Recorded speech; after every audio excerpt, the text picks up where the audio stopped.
Meus pais anunciaram no jantar de aniversário de casamento que iríamos para a Ilha do Sol na próxima semana com a família inteira para outra festa. Todos ficaram felizes, então perguntei a eles que horas seria a partida. Papai, Jorge, respondeu: "Você não sabe porque não faz parte de nós. Você pode ficar para trás e cuidar de todas as crianças." Então joguei a bomba na cara deles. Empalideceram imediatamente. "Olá, obrigado pelo seu apoio contínuo. Isso significa muito para nós." Eu estava no avental da cozinha, sujo de gordura, virando hambúrgueres na grelha enquanto a casa zumbia ao meu redor. A festa de 40 anos dos meus pais estava a todo vapor. Os 40 anos de Jorge e Helena foram comemorados com um quintal lotado de familiares. Minhas mãos se moviam rápido, mantendo a comida chegando, enquanto meus irmãos Arthur, Ana e Lucas estavam relaxando na mesa de piquenique, rindo com seus cônjuges e deixando seus filhos correrem soltos. Eu estava nisso desde manhã, arrumando cadeiras, amarrando luzes, correndo atrás dos meus sobrinhos que achavam que o bolo era um saco de pancadas. Aos 35, eu era o mais velho, aquele que fazia as coisas funcionarem. Sempre foi o barulho atingiu o pico quando papai bateu sua garrafa de cerveja com um garfo, em pé como um rei prestes a decretar algo. Mamãe se inclinou contra ele.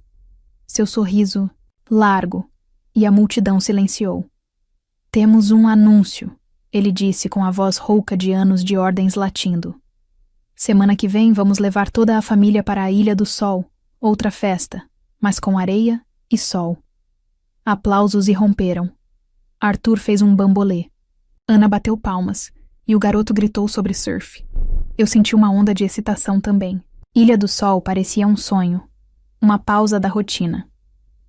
Virei o último hambúrguer, limpei minhas mãos e me aproximei. "Bem, que horas é a partida?" Perguntei casualmente, imaginando que precisaria embaralhar alguns turnos de trabalho. Papai virou, seus olhos cinzentos, estreitando-os, como se eu tivesse perguntado algo estúpido. "Você não precisa saber", ele disse, alto o suficiente para todos ouvirem. "Você não faz parte de nós. Fique aqui e observe as crianças." Mamãe bufou uma risadinha aguda e acenou com a mão, como se não fosse nada. Meu estômago embrulhou. A mesa ficou em silêncio por um momento. Então Arthur murmurou algo sobre voos, e a conversa recomeçou. Ninguém olhou para mim. Ninguém se importou. Eu fiquei lá, espátula ainda na mão, calor subindo pelo meu pescoço. Depois de tudo o que eu tinha feito, anos consertando a bagunça deles, trabalhando na construção civil para pagar suas contas, quando papai foi demitido, como babá para que meus irmãos pudessem viver suas vidas. Eles nem mesmo me viam como família. Eu joguei a espátula na grelha, peguei minha jaqueta da varanda e saí. Ana me chamou. "Theo, você está bem?" Mas eu não parei. A porta de tela bateu atrás de mim e eu fui embora, botas esmagando o cascalho para minha caminhonete. Eu dirigi até meu apartamento, um quarto apertado, cheio de lembretes deles, ferramentas de ajudar papai a reconstruir a garagem, um carrinho de brinquedo. Um dos meninos de Lucas deixou para trás. Eu afundei no sofá, olhando para a parede. 35 anos. E eu desisti de tudo. Viagem para a faculdade, uma vida por eles, e eu consegui isso, retornar, um ninguém, uma babá.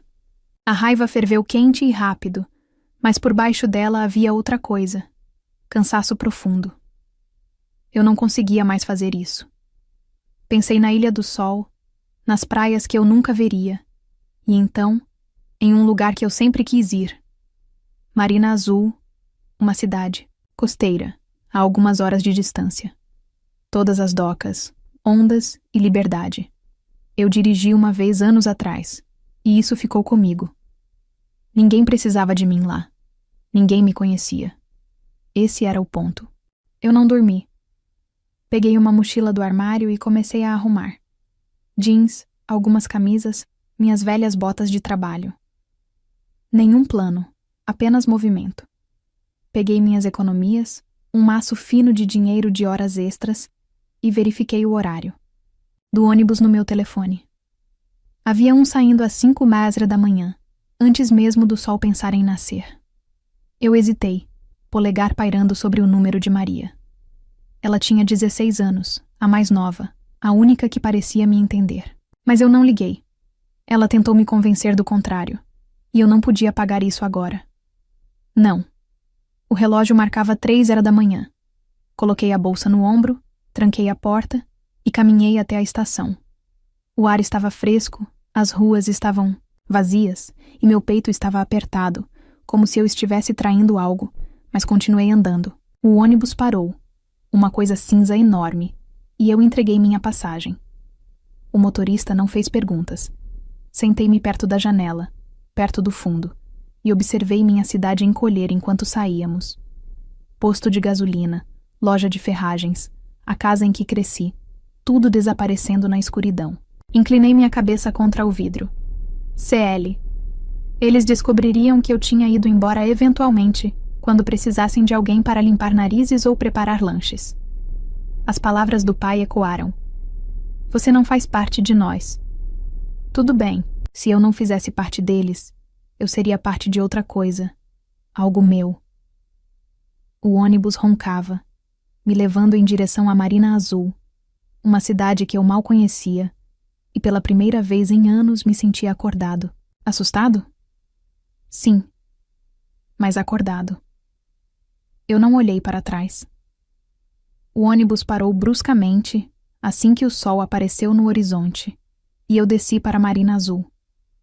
Minhas botas bateram no pavimento, mochilas penduradas no meu ombro, e eu fiquei lá, olhando para a expansão dela. Docas se estendendo para os guindastes de água, se aproximando como gigantes, chifres soando de barcos. Eu não conseguia ver. Era alto, vivo. Nada como a armadilha silenciosa que eu tinha deixado para trás. Eu não tinha ideia de onde começar, mas esse era o ponto. Ninguém aqui me conhecia como o cara que consertava tudo. Eu era apenas Theo, e eu descobriria. Eu encontrei um quarto para alugar naquele primeiro dia. Uma caixa de sapatos acima de um bar que tremia com base todas as noites. O senhorio, um cara com uma barba como palha de aço, não se importava com referências. Apenas pegou meu dinheiro e me entregou uma chave. Não era grande coisa. Um colchão, uma pia, uma janela com vista para escadas de incêndio enferrujadas. Mas era meu. Eu larguei minha bolsa, sentei na cama e deixei o peso do que eu tinha feito afundar. Eu fui embora sem adeus, sem bilhete. Eles acordariam em breve, provavelmente ainda sem noção, e eu me perguntei quanto tempo levaria para eles perceberem. Na manhã seguinte, eu fui para as ruas procurando trabalho. Minhas economias não durariam, e eu não estava prestes a rastejar de volta para casa. Eu consegui um show em um café perto do cais, algum lugarzinho lotado de pescadores e entregadores. O gerente me jogou um avental e me disse para continuar. Eu nunca tinha servido café para viver, e meu primeiro turno foi uma bagunça. Bandejas, derramadas, pedidos errados, xingamentos do balcão, mas eu resisti. Ninguém gritou comigo por esquecer fraldas ou perder uma coleta escolar. Foi difícil, mas estava limpo. Minha bagunça, não deles. Foi onde eu conheci Lúcia. Ela trabalhava no caixa, todas as arestas afiadas e golpes rápidos, com uma voz que cortava o barulho. Você é um cara novo e lento, ela disse, sorrindo enquanto eu me atrapalhava com um café com leite. Eu retruquei. Pelo menos eu não assusto os clientes, e ela riu. Uma de verdade. Não do tipo falso que minha mãe costumava me escovar. Lúcia era diferente. Não andava na ponta dos pés perto de mim, ou esperava que eu bancasse o herói. Ela saía e ficava me dando dicas sobre a cidade, como quais ruas evitar depois de escurecer. Eu não falava muito, apenas ouvia. Mas era bom ter alguém falando comigo como se eu fosse importante. Os dias se transformavam em uma semana. Eu trabalhava mal, e depois vagava pela cidade quando não conseguia dormir. As docas me atraíam mais. Áspero e real, com ondas quebrando no pier. Uma tarde, passei por uma loja de penhores. A vitrine estava cheia de lixo. Uma câmera velha chamou minha atenção. Uma coisa desajeitada. Eu poderia pagar, pensei. Eu tinha mexido com um no ensino médio, quando eu pensava que seria algo mais do que um garoto de recados da família. Eu comprei por impulso, pensando, por que não? Naquela noite, eu levei para a água. Tirei uma foto do colega cortando o mar. Ela saiu borrada, mas eu guardei mesmo assim. Parecia um pedaço de mim acordando em casa. Eles ainda não tinham ligado. Eu os imaginei. Papai latindo sobre bagagem, mamãe preocupada com protetor solar, Arthur e Ana discutindo sobre quem dirige até o aeroporto. Maria pode ter notado que eu não estava lá. Ela era mais esperta que o resto. Mas ninguém estendeu a mão e disse. A mim mesmo, eu disse que não me importava. Eu era livre para construir algo, mesmo que fosse instável. Então, tarde da noite, meu telefone quebrou, o nome de Maria iluminou a tela. Hesitei, polegar pairando. Então respondi. Theo, onde você está? A voz dela era baixa. A mãe preocupada. Está surtando com a viagem, e você simplesmente se foi. Eu encostei-me na pia, olhando para o ladrilho rachado. Eu tive que sair no 2º ano. Não pude ficar, respondi. Ela ficou quieta. Então disse. Eles estão bravos, mas sinto sua falta. Volte, por favor. Meu peito apertou. Ela foi a única que já me perguntou como eu estava. A única que eu odiava decepcionar. Eu não posso, eu disse, mais baixo do que eu queria. Não agora. Ela suspirou e a linha caiu. Eu coloquei o telefone no chão, mãos cerradas. A culpa assentiu para mim, mas eu sacudi isso. Desliguei. Eu fiz minha escolha. No dia seguinte, eu peguei a câmera novamente. Fotografei as docas ao amanhecer. Barcos descarregando, trabalhadores gritando. As fotos não eram perfeitas, mas eram minhas. Lúcia me pegou mexendo nela no trabalho. Levantou uma sobrancelha. Não te achei artístico, ela disse. Não te achei intrometida. Eu atirei de volta. Ela sorriu, e eu senti uma rachadura na parede que eu construí. Talvez eu pudesse fazer isso ao vivo aqui. Ser alguém novo. A cidade era áspera, barulhenta, implacável. Mas não exigia minha alma. Ainda não. Fiquei acordado naquela noite, a música do bar batendo abaixo, e pensei sobre a Ilha do Sol. Eles estariam indo embora em breve, ou tentando ir. Eu me perguntei se eles sentiriam minha falta quando as crianças precisassem de briga. Provavelmente não, mas eu tinha isso. A câmera, o trabalho, um começo. Não era muito, mas era o suficiente para continuar. Eu estava na cidade há 2 semanas quando aconteceu. Minha rotina estava se acomodando. Acordar, tropeçando até o café, estilingue de café, Dodge, Sheila's Jabs. Eu comecei a gostar da rotina, a maneira como ela mantinha minha cabeça ocupada. A câmera era minha fuga, depois dos turnos, capturando. As bordas da cidade, os guindastes ao anoitecer, a espuma nas ondas. Eu ainda não era bom, mas estava chegando em casa. Parecia um fantasma desaparecendo a cada dia que eles não ligavam. Imaginei que eles estivessem muito envolvidos na Ilha do Sol para se importar. Então, na noite anterior à grande viagem, meu telefone tocou. Eu estava no meu quarto, esparramado no colchão, percorrendo as fotos que tirei naquele dia. O número apareceu. Jorge. Meu intestino se contorceu. Quase deixei para o dublador, mas algo me fez pegar. Theo, onde diabos você está? A voz dele era toda cascalho e áspera, como se eu tivesse pulado uma tarefa, não tivesse saído da minha vida. As crianças precisam ser vigiadas amanhã e você é uma parede. O que é isso? Eu sentei, segurando o telefone com mais força. 2 semanas, e foi por isso que ele ligou. Não para saber como eu estava, mas para exigir que eu brincasse de babá de novo. Eu respirei fundo, senti a raiva que eu tinha enterrado arranhar. Eu não estou lá, eu disse devagar e forte. Eu fui embora. Você não pode mais me dizer o que fazer. Ele gaguejou. O que isso quer dizer? Estamos indo embora para a Ilha do Sol e você está fazendo isso? Foi quando Helena pulou na conversa.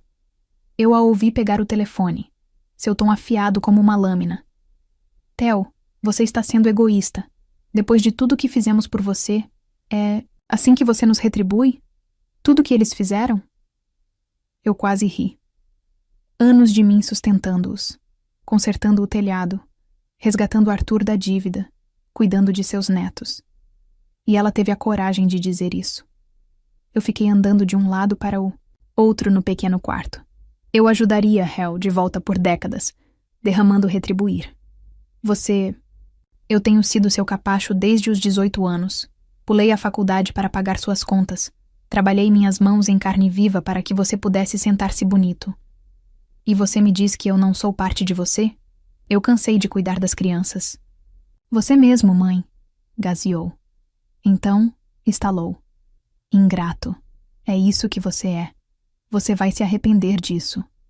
Jorge rosnou algo no fundo, mas eu não esperei. Eu desliguei, bati o telefone na pia e fiquei lá, peito arfando. Minhas mãos tremiam. Mas eu me sentia mais leve, como se eu finalmente tivesse cortado uma corda que estava me sufocando. Eu não dormi muito depois disso. Eu continuei imaginando. Eles, Jorge xingando, Helena reunindo meus irmãos para me culpar. De volta pela manhã. Maria mandou mensagem. Trip está uma bagunça. Ninguém sabe o que fazer com as crianças. Elas estão brigando muito. Eu olhei para ele, imaginando o caos. Arthur gritando com Ana. Lucas choramingando sobre planos cancelados. Jorge se recusando a ceder. Eles construíram seu mundo comigo estando lá, e agora estava desmoronando. Bom, deixe estar. Eu não respondi. O trabalho estava um borrão naquele dia. Eu servi café, queimei minha mão no vapor, mal ouvi os pedidos. Lúcia percebeu. Me deu uma cotovelada enquanto ela ligava para um cara com uma jaqueta manchada de peixe. Você parece que deu um soco em alguém. O que foi? Ela perguntou.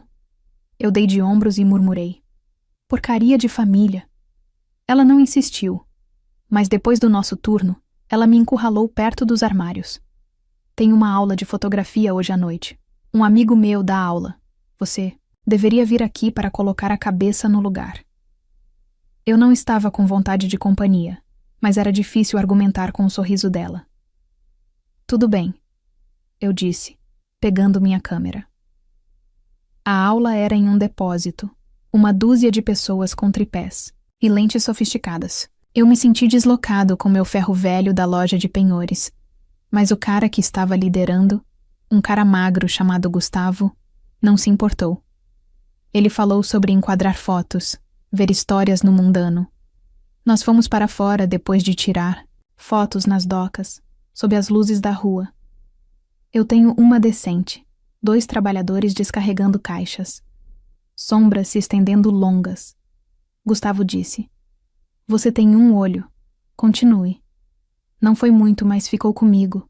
Eu nunca fui bom em nada que não fosse para eles. Naquela noite eu fiquei acordado. O bar lá embaixo batendo como de costume. Maria mandou mensagem de texto novamente. Eles cancelaram a Ilha do Sol.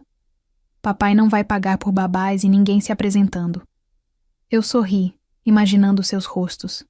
O beicinho da mãe. Papai caipira. Eles presumiram que eu tivesse morrido. Como sempre. Mas eu estava aqui construindo algo. A câmera. Sentei no meu travesseiro. Um peso que eu gostava. Pensei em Lúcia, o jeito que ela não me tratava como um fantasma, e nas palavras de Gustavo sobre ver histórias. Talvez eu pudesse ser mais do que seu grunhido. Levantei e rolei pelas minhas fotos.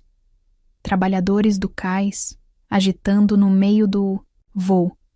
Elas não eram perfeitas, mas eram minhas. Eu as tiraria sem ninguém me dizer onde ficar ou o que consertar.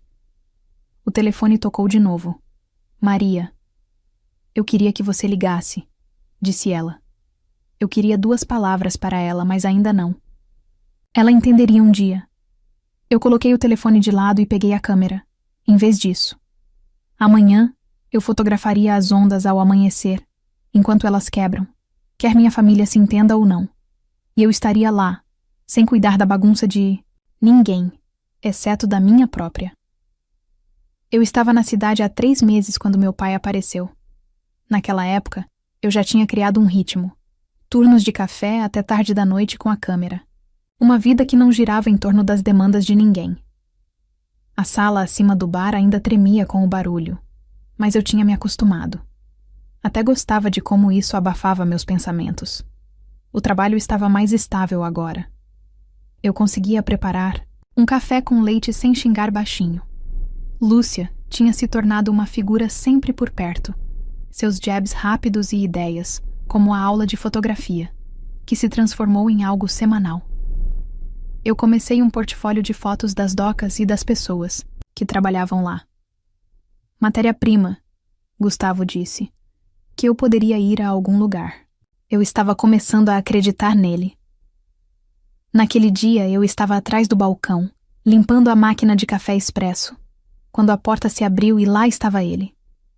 Jorge, cabelos grisalhos, ombros mais finos e curvados, a mesma carranca que eu conhecia, desde criança. Minhas mãos congelaram no meio da limpeza. Ele examinou o lugar, fixou os olhos em mim e marchou até onde eu estava, como se fosse o dono. Os clientes olharam para cima. Então Lúcia levantou uma sobrancelha do caixa, mas não disse uma palavra. Theo, ele disse com voz baixa e áspera. Precisamos conversar. Meu maxilar apertou. Eu não tinha notícias dele desde a ligação, desde que a Ilha do Sol desmoronou. Agora aqui estava ele, sem ser convidado, no meu espaço. Eu acenei para trás, deixei-o passar e o conduzi até o armário, para um canto onde o zumbido da geladeira nos cobria. O que você quer? Eu perguntei cruzando os braços. Ele se moveu desconfortável, como se não estivesse acostumado, comigo em pé. Você saiu, ele disse. Nos deixou em uma bagunça. A Ilha do Sol não aconteceu, não poderia sem você. A família tem sido... Eu o encarei, esperando. Ele esfregou o pescoço e murmurou. Eu não pensei que você ficaria fora. Olha, me desculpe por ter saído assim na festa. Volte. Nós precisamos de você. Os olhos dele piscaram, expectantes. Isso foi o suficiente para apagar tudo. Eu ri curto e amargo. Você precisa de mim. É por isso que você está aqui, não? Porque você se importa. Mas porque sua viagem fracassou e as crianças são um incômodo. Ele eriçou o rosto, renitente. Cuidado, garoto. Nós criamos você. Me criou. Eu cortei, a voz subindo. Você se apoiou em mim. Eu tinha 18 anos quando comecei a pagar suas contas. 25 quando reconstruí sua garagem de graça. 35 quando você me disse que eu não era da família. Não sou mais sua solução. Ele abriu a boca e depois a fechou, cerrando os punhos. Pela primeira vez, ele não teve como responder. Eu respirei fundo, dei um passo para trás e sentei. Eu disse mais suave. Tome um café. Ele hesitou, então afundou em uma cadeira perto da janela. Peguei 2 xícaras, servi preto, sem creme, como ele gostava, e sentei na frente dele. Ele olhou para a caneca e depois para mim. O que é isso?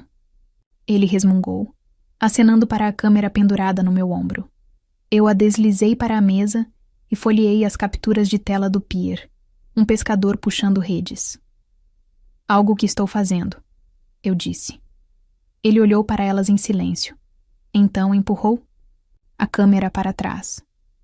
Não sabia que você estava nisso, ele murmurou. Você nunca perguntou. Eu atirei de volta. Nós sentamos lá, sem jeito, tomando goles em silêncio. Eu não o conhecia isso, mas eu queria que ele visse. Me veja. Não o cara que sempre dizia sim.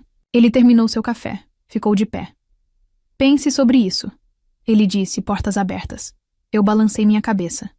Eu vou ficar. Ele assentiu devagar, como se ele esperasse, mas não gostou. Então ele saiu, com suas botas pesadas batendo no chão. Eu o observei fazer um aceno no meu peito, relaxando. Lúcia se aproximou depois de se inclinar no balcão. Era seu velho? Ela perguntou. Sim, eu disse, esfregando uma caneca mais forte do que eu precisava. É um pedaço de trabalho. Ela sorriu. Parece que você segurou sua aula hoje à noite. Gustavo tem um amigo com a galeria. Traga suas coisas. Eu resmunguei um sim. O meu ainda está girando. A visita do pai me abalou, mas não me quebrou. Eu construí algo aqui e ele não aguentou. Naquela noite, eu fui para a aula, mostrei meu portfólio para Gustavo. Ele folheou, bateu uma foto de uma onda caindo sobre as rochas. Este tem coragem, ele disse. A galeria está fazendo uma exposição pequena, local. Você deve entrar. Eu congelei. Uma galeria? Mas Lúcia sorriu, deu um soco no meu braço e disse: Você tem que fazer isso. Eu assenti, meio assustado. Depois, eu sentei no meu quarto com fotos espalhadas na cama. Peguei algumas. A onda, o pescador, uma foto antiga da família, do aniversário desbotado e amassado. Raízes e asas. Eu chamei de passado e presente emaranhado, mas separado. Maria. Mandou mensagem enquanto eu as arrumava. O papai está quieto desde que ele voltou. Disse que você está diferente. Eu digitei de volta. Eu estou. Ela não respondeu, mas eu não precisava dela. A sombra do papai veio e se foi, e eu ainda estava de pé. A exposição era uma foto. Minha foto. Eu não voltaria, não para quem eu tinha sido. Peguei minha câmera indo para a porta. Amanhã eu fotografaria as docas ao nascer do sol. Eles continuariam se movendo. E eu também. A noite da galeria se aproximou rápido e eu não estava pronto. 3 meses atrás, eu estava servindo café e evitando a culpa da família. Agora, eu estava andando de um lado para o outro em um armazém, transformado em espaço de arte. Minhas fotos fixadas nas paredes. Era um pequeno show. Pessoas locais pintando cadeiras dobráveis, mas parecia enorme. Meu portfólio estava lá em cima. O pescador puxando redes, a onda quebrando nas pedras e aquela velha foto da família, do aniversário. Todas as bordas em tensão. Raízes e asas. Eu tinha chamado de um nome que ficou na minha cabeça depois da visita do papai. Lúcia tinha me pressionado a fazer isso. Gustavo tinha concordado. E aqui estava eu, com as palmas suadas, esperando as pessoas aparecerem. Lugar encheu rápido. Trabalhadores portuários em camisas limpas, tipos artísticos com óculos, alguns clientes regulares do café. Lúcia entrou sorrindo, arrastando alguns amigos da aula. Olha para você, figurão, ela disse, socando meu braço. Eu sorri, murmurei. Calha a boca. Mas fiquei feliz que ela estava lá. Gustavo trabalhou na sala, apertando mãos, apontando as pessoas para minhas coisas. Eu fiquei para trás na parede, observando estranhos semicerrando os olhos para minhas fotos. Um cara de flanela parou na foto, acenou, assentiu devagar. Captou o poder nisso, ele disse. Então seguiu em frente. Eu não sabia o que dizer, então não disse. Mas me ocorreu que eu fiz algo. Eles viram. A noite borrada por pessoas circulando, tomando vinho barato, falando mais alto conforme as horas passavam. Uma mulher com uma prancheta. Algum amigo de Gustavo comprou o pescador, tirado direto da parede, 50 pratas. Primeiro dinheiro que eu já fiz com uma foto. Eu enfiei o dinheiro no meu bolso, meio que esperando que ele desaparecesse. Lúcia me brindou com seu copo de plástico. Disse que você tinha, ela disse. Eu dei de ombros, mas por dentro eu estava zumbindo. Isso era meu, não um favor, não uma solução, só eu. Ninguém de casa estava lá para ver. E isso doeu um pouco, mas não estragou. Depois, eu saí para tomar ar, o barulho sumindo atrás de mim. A cidade zumbia, buzinas acenando, um bêbado gritando no quarteirão.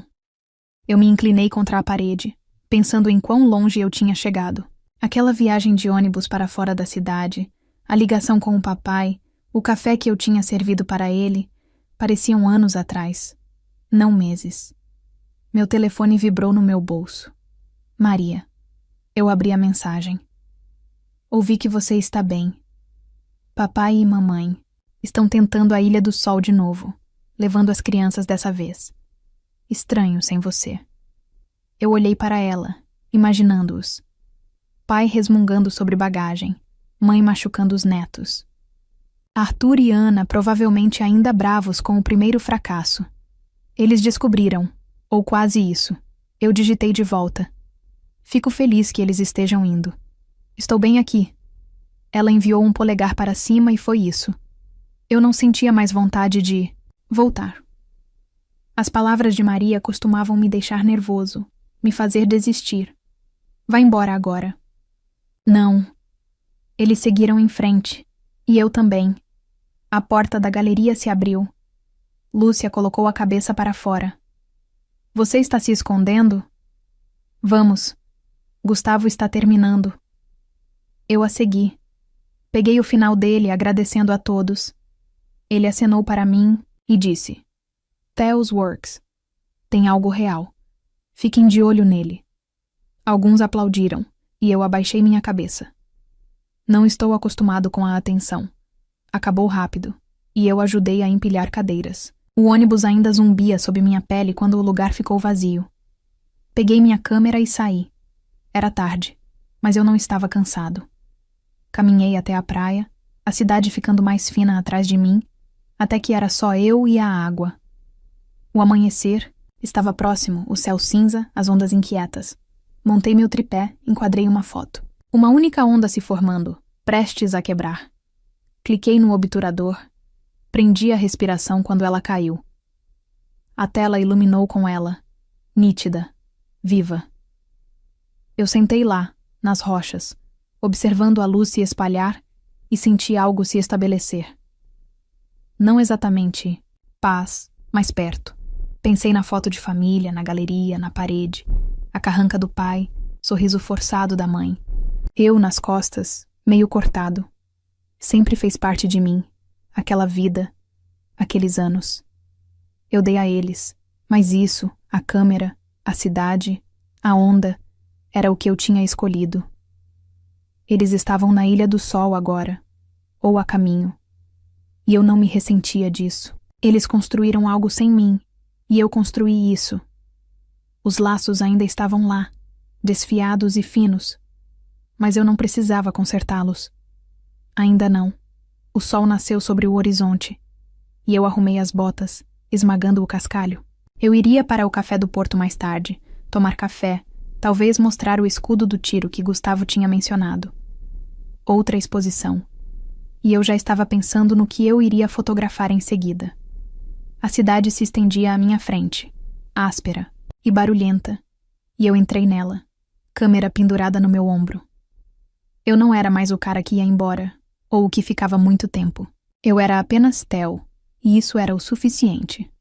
Se a jornada de Theo te fez feliz, deixe um like e me diga nos comentários qual foi o momento em que você se libertou e se escolheu.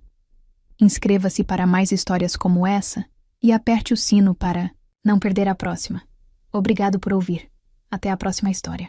Eu era apenas uma estagiária tímida, tirando cópias e servindo café, quando vi um senhor idoso parado sozinho no saguão movimentado da empresa, visivelmente frustrado enquanto as pessoas passavam por ele sem nem olhar duas vezes.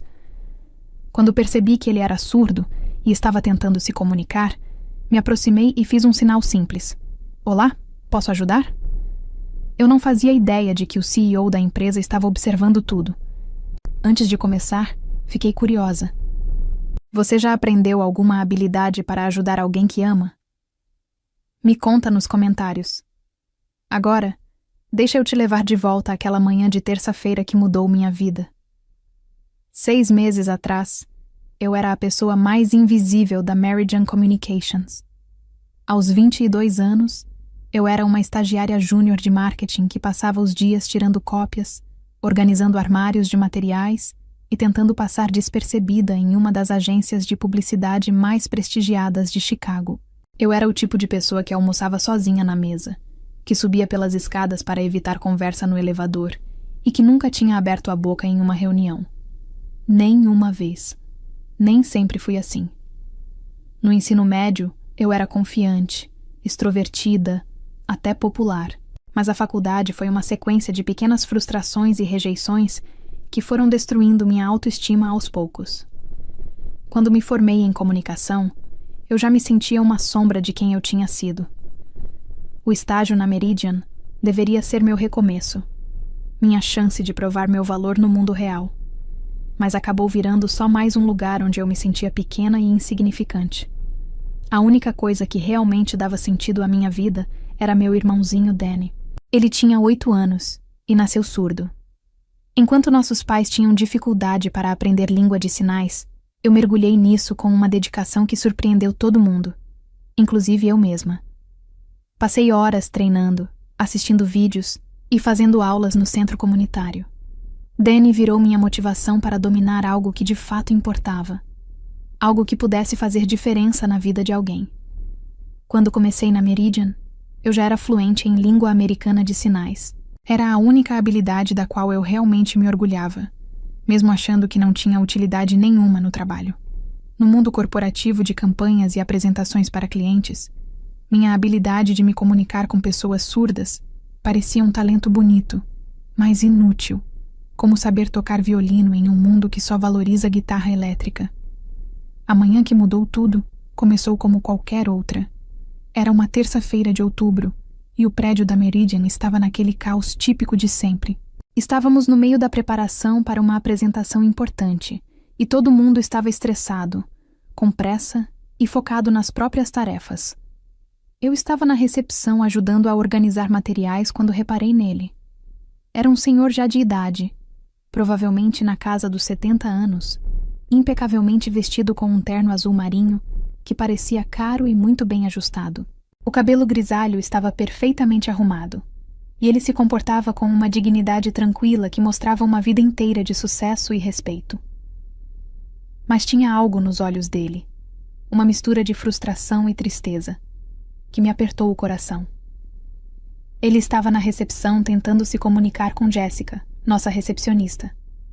Jessica era uma pessoa simpática, mas estava claramente sobrecarregada e começando a ficar impaciente com a dificuldade de comunicação. Senhor, me desculpe, mas não estou entendendo. O senhor tem hora marcada? Pode escrever quem veio procurar? O homem gesticulava, apontando para os elevadores, enquanto sua boca se movia em palavras que Jessica não conseguia entender. Foi aí que eu percebi. Os movimentos das mãos, as expressões faciais, a tentativa de soletrar com os dedos. Ele estava usando língua de sinais. Observei, incomodada, Jessica se virar para atender outra pessoa, praticamente ignorando o senhor. Ele ficou ali por alguns segundos, perdido, cada vez mais abatido. Outras pessoas passaram por ele. Executivos de contas em ternos caros, diretores de criação carregando pranchetas, assistentes correndo para reuniões. Ninguém parou. Ninguém pareceu notar que aquele homem precisava de ajuda. Meu primeiro impulso foi ficar onde eu estava. Eu era só uma estagiária. Tinha minhas próprias tarefas. Minha supervisora, Margaret, já tinha deixado claro que eu deveria ajudar na preparação da apresentação, não me envolver com a recepção. Mas enquanto eu via os ombros dele caírem e a frustração tomar conta, pensei em Danny. Pensei em como ele se sentia quando as pessoas o ignoravam. Quando vi tratarem ele como se fosse invisível por causa da surdez, tomei uma decisão que mudaria tudo. Caminhei até a recepção com o coração acelerado. O homem levantou o olhar quando me aproximei, e eu vi o cansaço ali, como se já esperasse ser ignorado de novo. Respirei fundo e sinalizei. Olá, meu nome é Catherine. Posso ajudar? A mudança no rosto dele foi imediata. Os olhos se arregalaram e um sorriso apareceu. O primeiro sorriso verdadeiro desde que ele tinha entrado ali. Você sabe língua de sinais? Ele respondeu, movendo as mãos com naturalidade. Graças a Deus. Eu já estava começando a achar que ninguém aqui ia conseguir me entender.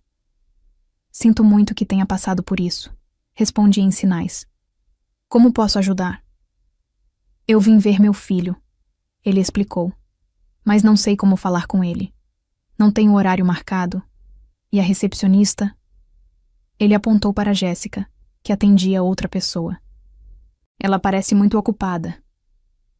Qual é o nome do seu filho? Perguntei. Posso ajudar a encontrá-lo. O homem hesitou por um instante, e eu percebi algo complexo passar pelo rosto dele. Uma mistura de orgulho e incerteza. Michael Hartwell. Ele sinalizou por fim. Meu coração quase parou. Michael Hartwell, o CEO da Meridian Communications, o homem cujo nome aparecia no diretório do prédio, cujo escritório de esquina ocupava todo o último andar, e cujas raras aparições nas áreas comuns deixavam todos os funcionários tensos. O Sr. Hartwell é seu filho? Sinalizei, tentando esconder a surpresa. Sim, ele confirmou. Eu sei que ele está muito ocupado, mas eu esperava... Bem, eu estava por perto e pensei que talvez pudesse vê-lo por alguns minutos. Percebi a vulnerabilidade no rosto dele, a forma como tentava parecer despreocupado com algo que claramente era importante. Era só um pai querendo ver o filho. E aos poucos, fui sentindo uma tristeza crescer ao perceber que ele provavelmente não se sentia totalmente à vontade no local de trabalho do próprio filho. Claro, sinalizei. Deixa eu ver o que posso fazer. O senhor gostaria de se sentar enquanto faço algumas ligações? Levei ele até a área de estar do saguão, garantindo que ele conseguisse me ver bem para continuarmos nos comunicando. Então veio o meu primeiro grande desafio. Como uma simples estagiária poderia conseguir um encontro entre um visitante e o CEO da empresa? Comecei ligando para a assistente executiva do Sr. Hartwell, uma mulher imponente chamada Patrícia, que controlava o acesso ao CEO como se fosse um tesouro. Quando liguei para o ramal dela, a voz veio firme e profissional. Escritório do Sr. Hartwell. Aqui é Patrícia. Olá, Patrícia. Aqui é Catherine Walsh, do programa de estágio. Tem um visitante aqui no saguão que disse ser o pai do Sr. Hartwell e gostaria de vê-lo, se possível. Houve uma pausa longa. O pai dele? Sim, senhora. Um senhor idoso, muito bem vestido. Ele está aguardando no saguão. Outra pausa, ainda mais longa. Vou precisar confirmar com o Sr. Hartwell. Ele pode esperar um pouco? Claro. Obrigada. Desliguei e voltei até o Sr. Hartwell, Robert, como ele havia se apresentado, para avisar que estávamos tentando organizar o encontro. Enquanto esperávamos, conversamos, ou melhor, nos comunicamos em linguagem de sinais. E foi aí que descobri que Robert Hartwell era uma das pessoas mais interessantes que eu já tinha conhecido. Ele me contou sobre a carreira como arquiteto, sobre como havia projetado vários dos prédios que hoje formam o horizonte de Chicago. Falou também da esposa falecida, mãe de Michael, que tinha sido professora na escola para surdos de Illinois. Compartilhou os desafios de criar um filho ouvinte sendo um pai surdo, e o orgulho que sentia pelo sucesso de Michael, mesmo que eles não se vissem tanto quanto ele gostaria. Ele sempre foi muito determinado, disse Robert em sinais. A expressão dele misturava admiração com preocupação. Mesmo quando era criança, ele queria provar seu valor, mostrar ao mundo que ter um pai surdo não o limitava. Tenho orgulho de tudo que ele conquistou, mas às vezes fico com medo de que ele tenha esquecido de desacelerar, de simplesmente viver. Enquanto a gente conversava, comecei a perceber que estávamos chamando atenção. Alguns funcionários olhavam com curiosidade, outros pareciam incomodados. Vi Jessica na recepção, respondendo perguntas sobre aquela conversa em língua de sinais acontecendo ali no meio do saguão. Passaram-se 20 minutos. Depois, 30. Patrícia ligou de volta dizendo que o Sr. Hartwell estava em reuniões seguidas e não poderia atender por pelo menos mais 1 hora. Eu vi a decepção nos olhos de Robert, mesmo ele tentando disfarçar. Talvez seja melhor eu voltar outro dia, ele sinalizou. Não quero atrapalhar. Você não está atrapalhando, garanti. Quer esperar mais um pouco? Posso te mostrar o prédio se quiser. Temos algumas obras de arte lindas nos andares de cima. O rosto dele se iluminou. Eu adoraria. Nunca vi onde o Michael trabalha. E foi assim que começou o que depois seria chamado de a visita guiada mais improvisada da história da Meridian Communications. Eu deveria estar organizando materiais. Deveria estar tirando cópias, atualizando planilhas. Mas em vez disso, passei as 2 horas seguintes mostrando toda a empresa para Robert Hartwell. Começamos pelo departamento de criação, onde apresentei ele a alguns designers e redatores. A maioria foi educada, mas estava ocupada, cumprimentando rapidamente antes de voltar ao trabalho. Ainda assim, alguns demonstraram interesse real em conhecê-lo, principalmente quando expliquei que ele era arquiteto e poderia apreciar o lado criativo das campanhas. Fui traduzindo as conversas, ajudando Robert a entender o que estava acontecendo ali, e vi o rosto dele se encher de orgulho ao conhecer melhor o mundo que o filho havia construído. Passamos pelo setor de contas, onde ele ficou curioso com a forma como lidavam com os clientes. Também passamos pela sala de descanso, onde ele contou histórias das cafeterias que frequentava quando era mais jovem. Durante toda a visita, eu sabia que estava deixando minhas tarefas de lado. Meu celular não parava de vibrar com mensagens da Margaret, perguntando onde eu estava e me lembrando do que eu deveria estar fazendo. Mas toda vez que eu olhava para Robert, via a alegria nos olhos dele, o interesse genuíno ao conhecer aquele ambiente, e simplesmente não conseguia encerrar aquilo antes da hora. Foi durante a visita ao departamento de análise de marketing que eu o vi pela primeira vez. Michael Hartwell estava no mezanino, olhando para o andar principal, parcialmente escondido atrás de uma coluna. Ele observava tudo: o pai, os funcionários e eu. Eu não conseguia ver bem a expressão dele dali, mas dava para perceber que já estava ali fazia algum tempo. Meu coração acelerou. Era como se o chão tivesse sumido debaixo dos meus pés. O CEO estava me vendo fazer uma visita guiada não autorizada enquanto eu deveria estar trabalhando. Eu tinha quase certeza de que ia ser demitida. E pior, provavelmente estava colocando Robert em uma situação complicada. Mas quando olhei de novo, alguns segundos depois, ele já não estava mais lá. Seguimos com a visita, passando pelas salas de reunião onde aconteciam as apresentações importantes, pela biblioteca com campanhas premiadas e, por fim, pelo andar da diretoria. Robert parecia especialmente interessado ali, fazendo perguntas sobre como as decisões eram tomadas e como a liderança funcionava dentro da empresa. Michael construiu tudo isso. Ele sinalizou, olhando ao redor da elegante sala da diretoria, com seus painéis de madeira polida e obras de arte originais. Foi ele quem construiu, confirmei. A empresa cresceu muito sob a liderança dele. Todos aqui o respeitam bastante. Robert assentiu, mas percebi um traço de melancolia em sua expressão. Tenho orgulho dele, ele sinalizou. Só queria... O que o senhor gostaria? Perguntei com cuidado. Queria ter acompanhado mais de perto quem ele se tornou depois de adulto. Quando era pequeno, éramos muito próximos. Mas conforme foi crescendo, principalmente depois que a mãe dele morreu, começou a achar que precisava dar conta de tudo sozinho. Parou de pedir ajuda. Parou de dividir os problemas comigo. Acho que ele pensava que minha surdez me tornava frágil, como se precisasse me poupar das preocupações dele. Meu coração apertou pelos dois. Por Robert, que claramente amava o filho, mas se sentia deixado de lado. E por Michael, que tentou ser forte e independente, mas acabou criando uma distância entre eles sem perceber. Já devia estar perto das 3 da tarde. Quando finalmente voltamos ao saguão, o tempo que ele podia esperar já tinha passado havia muito, e percebi que ele começava a aceitar que não veria o filho naquele dia. Obrigado, Catherine, ele sinalizou, com um sorriso cheio de gratidão. Foi maravilhoso. Sinto que agora entendo muito melhor o mundo do Michael, e gostei muito de te conhecer. Você me lembra a minha falecida esposa. Ela tinha o mesmo coração gentil, a mesma forma de fazer as pessoas se sentirem vistas e valorizadas. Foi um prazer, respondi em linguagem de sinais, e falei de verdade. Apesar da ansiedade por estar deixando minhas responsabilidades de lado, aquela tarde tinha sido uma das mais marcantes desde que comecei na Meridian. Enquanto Robert se preparava para ir embora, vi Margaret vindo do outro lado do saguão. O rosto dela estava tenso, claramente irritado, e eu sabia que as consequências estavam chegando. Catherine, disse ela, com a voz afiada.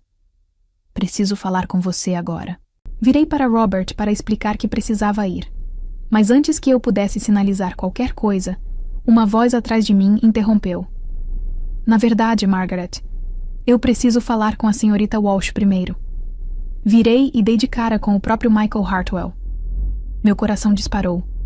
Era como se o chão tivesse sumido debaixo dos meus pés. Ele era alto, na casa dos 50 anos, com os mesmos olhos atentos do pai e uma presença firme que explicava por que era tão respeitado. Mas havia algo mais no olhar dele. Algo contido, quase emocional. Sr. Hartwell, disse Margaret, claramente desconcertada. Eu estava prestes a tratar da ausência da senhorita Walsh das funções dela hoje. Ela deveria estar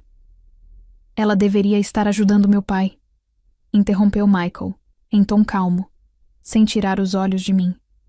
E, pelo que vi, ela fez isso muito bem. O saguão ficou em silêncio. Margaret abriu a boca, mas não saiu som. Robert olhava entre nós dois, começando a entender o que estava acontecendo, com um sorriso crescendo no rosto. Papai, disse Michael, e pela primeira vez sua voz suavizou. Ele se virou para Robert e começou a se comunicar em linguagem de sinais. No começo, um pouco travado, mas claramente se esforçando. Desculpa por ter feito você esperar. Eu não sabia que você estava aqui até ele fazer uma pausa, olhar para mim e continuar. Até eu ver você com a Catherine. Estou observando vocês há um bom tempo. Faz anos que não te vejo tão feliz assim. O rosto de Robert se iluminou. Você está aprendendo linguagem de sinais. Tenho tentado, admitiu Michael, agora mais confiante. Eu deveria ter feito isso muito antes. Devia ter me esforçado mais para falar com você na sua língua, em vez de esperar sempre que você se adaptasse à minha. Pai e filho se abraçaram ali mesmo, no meio do saguão. Senti meus olhos se encherem de lágrimas. Ao redor, o movimento do escritório diminuiu. As pessoas paravam para assistir aquele reencontro. Quando se soltaram, Michael se virou para mim. Senhorita Walsh, pode vir comigo até o meu escritório? Precisamos conversar. Meu coração estava acelerado, enquanto eu o seguia até o elevador, com Robert ao nosso lado. Margaret havia desaparecido, provavelmente tentando entender tudo o que tinha acabado de acontecer. O elevador subiu em silêncio, com apenas o som suave das máquinas. Eu alternava o olhar entre Robert, que estava visivelmente feliz, e Michael, que mantinha uma expressão séria e intensa. O escritório dele era impressionante. Janelas enormes com vista para o horizonte de Chicago, móveis sofisticados e paredes cheias de prêmios e fotos que contavam a história da empresa. Mas o que mais me chamou a atenção foi o quanto o ambiente parecia impessoal. Quase não havia sinais de quem ele realmente era. Por favor, sentem-se, disse ele. Robert e eu nos acomodamos. Michael puxou uma cadeira ao lado do pai, em vez de sentar atrás da mesa. Um detalhe simples, mas que deixou tudo mais próximo. Senhorita Walsh, começou ele, eu te devo um pedido de desculpas e uma explicação. Olhei confusa. Um pedido de desculpas? Eu que deveria pedir desculpa. Sei que devia estar trabalhando nos materiais da apresentação e, em vez disso, ele levantou a mão, me interrompendo. Você fez exatamente o que deveria ter feito. O que eu gostaria que mais pessoas aqui fizessem. Ele fez uma pausa e olhou para o pai, com uma expressão carregada de sentimento. Meu pai veio a este escritório 3 vezes nos 10 anos desde que me tornei CEO. Em todas elas, foi tratado como um incômodo. Eu sempre via isso acontecer, mas nunca tive coragem de intervir. Ele respirou fundo antes de continuar. Hoje foi diferente. Hoje eu vi uma estagiária de 22 anos largar tudo para passar horas fazendo meu pai se sentir respeitado, incluído e valorizado. Vi você traduzindo, conectando pessoas e tratando ele como alguém importante. A voz dele falhou levemente. Você deu a ele algo que eu não dava há anos, a sensação de pertencimento. Senti as lágrimas virem. Sr. Hartwell, eu só... Tenho um irmão mais novo que é surdo. Eu sei como é quando as pessoas ignoram ou tratam como se não existisse. Eu jamais conseguiria ver aquilo acontecer com o seu pai. E é justamente por isso, disse ele, que preciso falar com você sobre o seu futuro aqui. Meu coração afundou. Era isso. Aquela decepção silenciosa antes de uma demissão. Eu entendo se você precisar me dispensar, falei em voz baixa. Sei que hoje não fiz o trabalho que me foi passado. Michael pareceu realmente surpreso. Dispensar você? Senhorita Walsh, eu quero te oferecer um emprego. Um emprego de verdade, não um estágio. Fiquei olhando para ele, achando que tinha entendido errado. Desculpa, como é? O que vi hoje me mostrou algo que está faltando nesta empresa. Um compromisso real com inclusão e acessibilidade. Falamos disso na nossa missão. Temos políticas no manual, mas não colocamos em prática. Não vivemos isso de verdade. Quero mudar isso. E quero que você me ajude. Robert estava radiante, fazendo sinais animados para o filho. Michael sorriu, respondeu em sinais e depois voltou a olhar para mim. Estou criando um novo cargo, diretora de acessibilidade e inclusão. Sua função seria garantir que a Meridian Communications seja acessível de verdade para todos, funcionários, clientes e visitantes. Você criaria programas de treinamento, desenvolveria políticas e atuaria como defensora de pessoas que poderiam ser ignoradas ou deixadas de lado. Você responderia diretamente a mim. Senti uma leve tontura. Sr. Hartwell, eu sou apenas uma estagiária.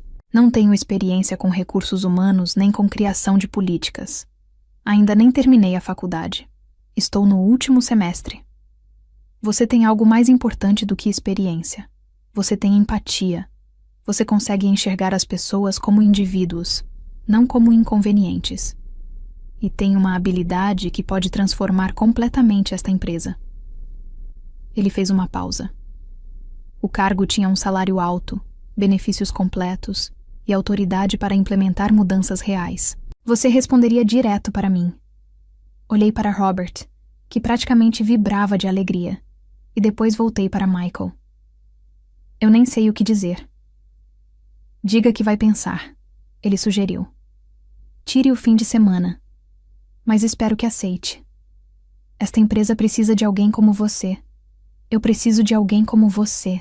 O restante da conversa foi um turbilhão de detalhes sobre a função, discussões sobre salário e benefícios que me deixaram sem ar e planejamento das mudanças culturais que precisariam acontecer em toda a empresa.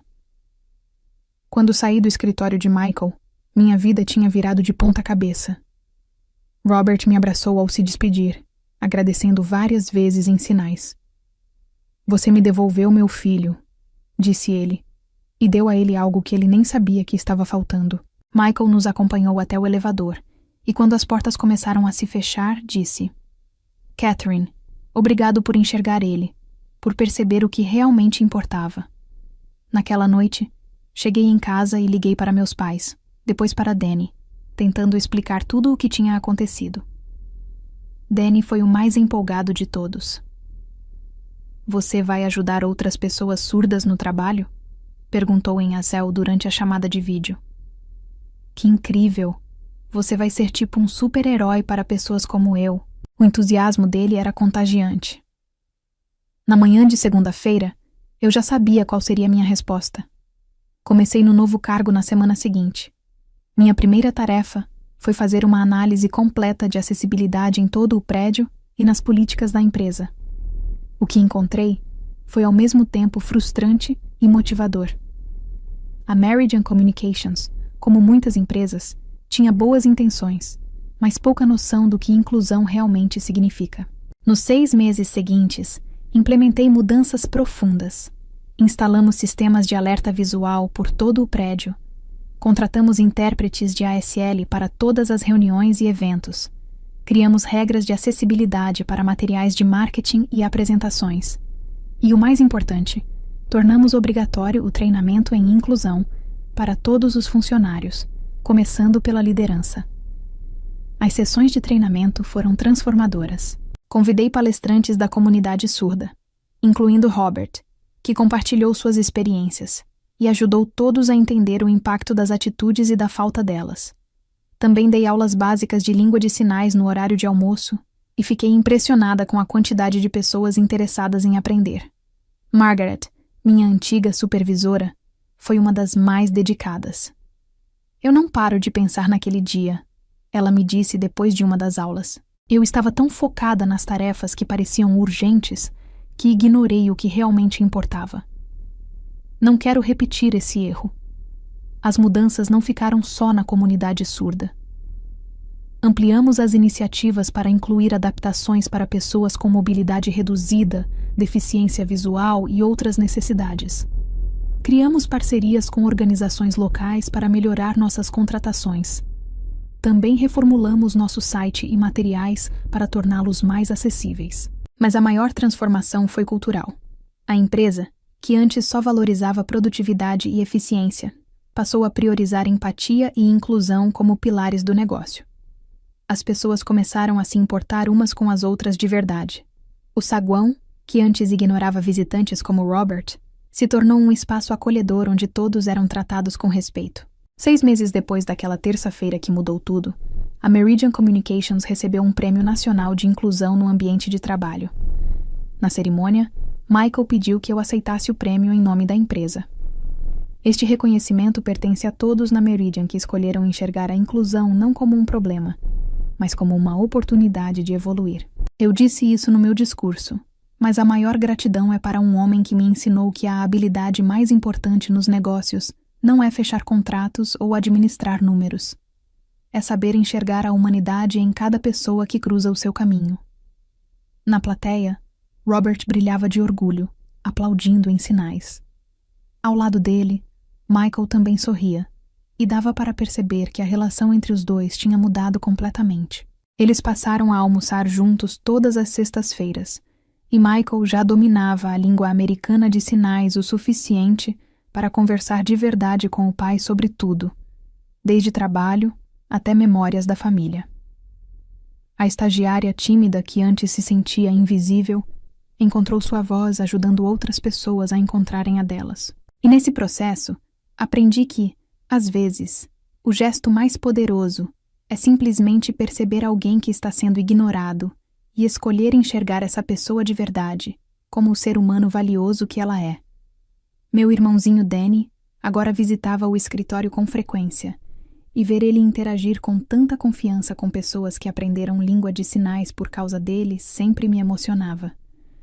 Ele estava certo. Eu tinha me tornado uma espécie de super-heroína, não daquelas com capa, mas daquelas que lutam por um mundo onde todos pertencem, onde todos são vistos, onde todos importam. E o mais incrível é que tudo começou com um simples olá em linguagem de sinais para um homem sozinho em um saguão cheio de gente. A verdadeira mudança não começa com cargos altos, nem com discursos bem ensaiados, mas com atitudes simples que revelam quem você realmente é quando ninguém está prestando atenção. Catherine não ajudou esperando reconhecimento. Ela apenas fez o que parecia certo. E foi justamente isso que a colocou em uma posição que ninguém poderia conquistar apenas com currículo ou experiência. Muitas vezes, o que define o nosso futuro não é o que sabemos fazer tecnicamente, mas como reagimos diante de situações que exigem humanidade. O mundo corporativo costuma valorizar resultados, metas e números, mas esquece que são as pessoas que sustentam tudo isso. E quando alguém decide agir com empatia em um ambiente onde isso é raro, essa atitude não passa despercebida. O mais interessante é perceber que o impacto não foi só profissional, mas também pessoal, reconstruindo uma relação entre pai e filho que estava fragilizada há anos. A grande lição dessa história é que competência sem sensibilidade tem limite, mas empatia com ação tem poder de transformação real.